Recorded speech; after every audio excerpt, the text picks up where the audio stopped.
அழகாக இருக்கவங்க மட்டும்தான் சினி ஃபீல்டுக்குள்ளே இருக்கணும், இளைஞர்கள் மட்டும்தான் சினி ஃபீல்டுக்குள்ளே இருக்கணும்னாக்க இன்றைக்கி சினி ஃபீல்டுக்குள்ளே எதுவுமே இருக்காது. யாருமே எதுவுமே கற்றுக்க முடியாது.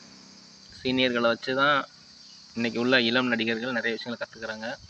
அதே மாதிரி வயசானவங்க, அதாவது அனுபவசாலிகளை வச்சு தான் இளைஞர்கள் அரசியலுக்குள்ளார நிறைய விஷயங்களை கற்றுக்குறாங்க. அழகு, முகம் அது தேவை கிடையாது.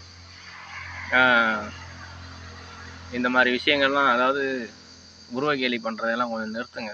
அப்போ தான் வந்துட்டு நிறைய பேர் கலைத்துறைக்குள்ளாரே நிறைய பேர் வருவாங்க, அரசியலுக்குள்ளாரே நிறைய பேர் வருவாங்க. இல்லைனாக்கா நம்மளை உருவத்தை கேலி பண்ணுவாங்கன்னு சொல்லி கலைத்துறைக்குள்ளாரே வரமாட்டாங்க, அரசியலுக்குள்ளாரே வரமாட்டாங்க. திறமை இருந்தும் அவங்க முடங்கி தான் கிடப்பாங்க.